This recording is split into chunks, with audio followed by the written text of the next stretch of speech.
Então eu convido você para praticar aí onde você está, no seu bairro, mas se tiver uma praça também seria bem bacana, um parque, não é? E faça a caminhada se você puder, tá? Se você estiver em condições físicas para tal.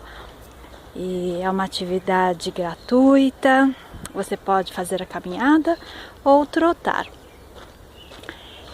E aí, para quem quiser, faça isso muitas vezes por semana. O recomendado é pelo menos 5 a 6 vezes por semana, uma atividade mais aeróbica, né? Eu tô falando com vocês, então eu tô andando mais devagar, tá bom? Mas procure fazer num compasso mais rapidinho. E eu convido vocês também, para quem quiser fazer uma vez por semana,